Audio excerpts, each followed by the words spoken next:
غیب پر یقین یا اللہ پر توکل پرانے زمانوں کی بات ہے۔ دجلہ کے کنارے آباد ایک چھوٹی سی بستی میں حارث بن قمیل نام کا ایک تاجر رہتا تھا۔ تجارت کے سلسلے میں وہ دور دراز شہروں کے طویل سفر کیا کرتا تھا۔ کبھی مہینے کبھی سال گزر جاتے مگر وہ گھر واپس نہ آ پاتا۔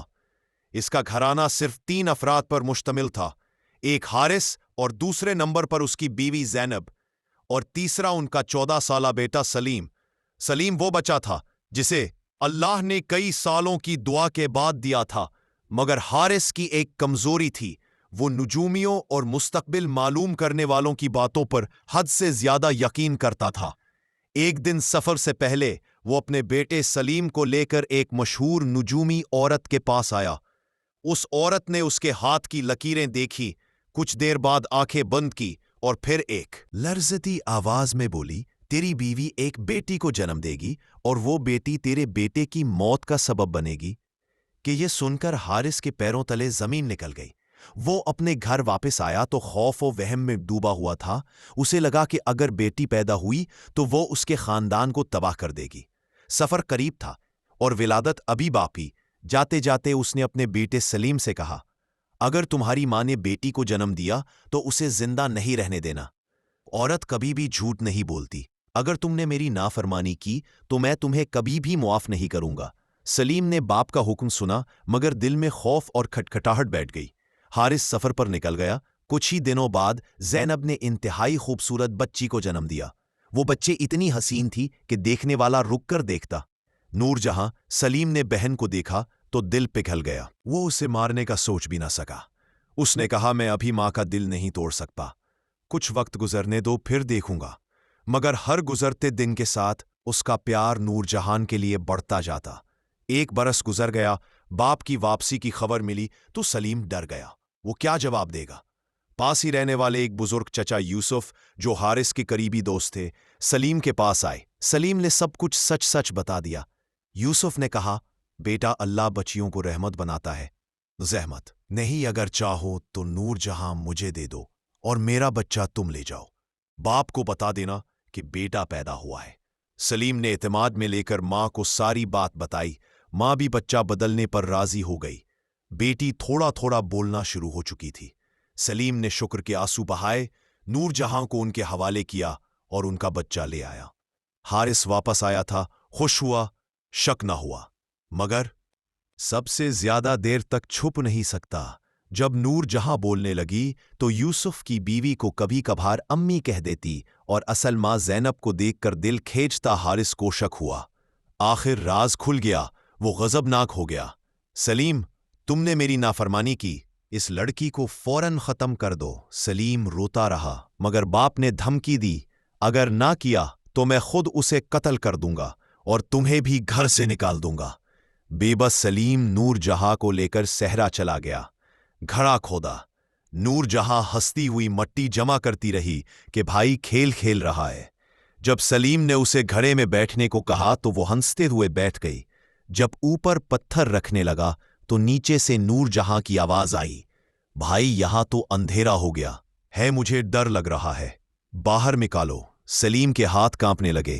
اچانک چیخ ماری، پتھر اٹھائے، نور جہاں کو باہر نکالا اور دونوں روتے ہوئے ایک دوسرے سے لپٹ گئے۔ وہ دونوں گھر چھوڑ کر نکل گئے۔ راستے میں 2 معصوم کتے کے بچے ملے۔ سلیم نے انہیں بھی ساتھ لے لیا۔ دریا کے کنارے جھونپڑی بنائی، شکار پر جانا سیکھا، زندگی نئی طرح شروع کی۔ سالوں گزرے، نور جہاں 17 سال کی ہو گئی اور سلیم 31 سال کا مضبوط جوان بن گیا۔ ایک رات جنگل میں بھیڑیوں نے حملہ کر دیا۔ سلیم گھائل ہونے ہی والا تھا کہ نور جہاں نے بھائی کا کمان اٹھایا اور بھیڑیے پر تیر چلایا۔ بھیڑیا وہی مر گیا۔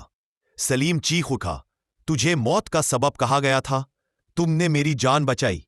وہ دونوں سجدہ شکر میں گر پڑے۔ ایک دن جب نور جہاں دریا پر کپڑے دھو رہی تھی تو بادشاہ کا بیٹا شہزادہ کامران شکار کھیلتے وہاں سے گزرا۔ اس نے نور جہاں کو دیکھا۔ اس نے دل ہی دل میں فیصلہ کر لیا، میں اسی سے نکاح کروں گا۔ اگلے دن اس کی بوڑھی خادمہ خیر النساء ایک فقیرنی کا روپ دھار کر نور جہاں کے دروازے پر آئی، کہنے لگی، شہزادہ تم سے نکاح کرنا چاہتا ہے، تم محل چلو، تمہیں رانی بنایا جائے گا۔ نور جہاں نے انکار کیا۔ میں بھائی کے بغیر کہیں نہیں جاؤں گی۔ مگر تقدیر کو کچھ اور ہی منظور تھا۔ شہزادہ فوجیوں کے ساتھ آیا اور نور جہاں کو راضی کر کے محل لے گیا۔ شہزادی نے اسے عزت، کپڑے، زیور دیے۔ نور جہاں بھی مطمئن ہو گئی۔ سلیم گھر آیا تو بہن نہ ملی۔ نشانات پیچھا کرتے محل تک پہنچا، مگر پہرے داروں نے روک دیا۔ مایوس ہو کر وہ اپنے باپ کے پاس گیا، شاید وہ مدد کر سکے۔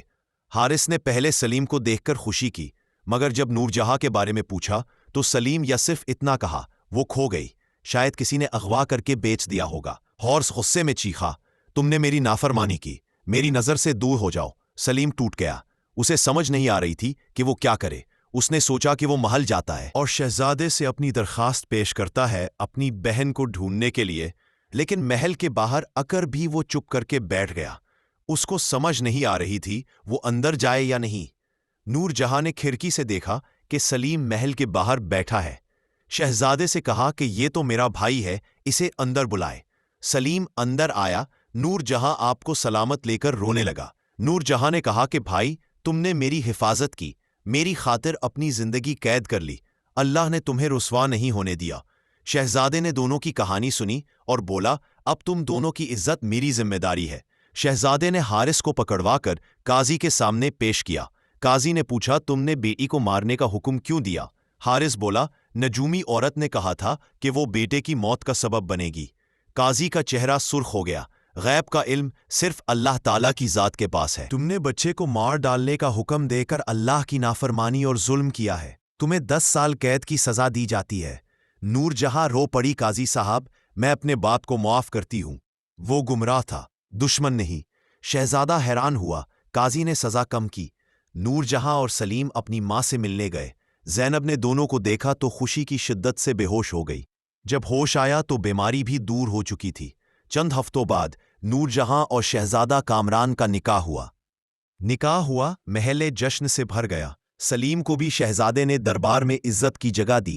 اس پوری داستان کا سب سے بڑا سبق علم غیب صرف اللہ کے پاس ہے۔ نجومی فال نکالنے والے، قسمت بتانے والے، سب جھوٹ اور دھوکے کا کاروبار کرتے ہیں۔ انہی وہموں نے ایک باپ کو سفاک بنا دیا، ایک ماں کو برسوں رلاتا رکھا، 2 معصوم بچوں کو جنگلوں میں بھٹکایا، ایک خاندان کو بربادی کے دہانے پر پہنچایا۔ مگر اللہ کی قدرت دیکھیے، جس بچے کو موت کا سبب کہا گیا وہی بھائی کی جان بچانے کا سبب بنی۔ جسے فالجروں نے نحوست کہا، اللہ نے اسے عزت اور بادشاہت دی۔ انسان وہم میں ڈوبا، مگر اللہ نے عاقبت سنوار دی۔ اپنے گھر والوں پر رحم کرو، بچیاں رحمت ہے، بوجھ نہیں۔ نجومیوں، فال گرو اور تہمات سے دور رہو۔ جو کچھ ہوتا ہے وہ اللہ تعالیٰ کی حکمت سے ہوتا ہے۔ سچا توکل اللہ تعالیٰ پر ہی رکھو۔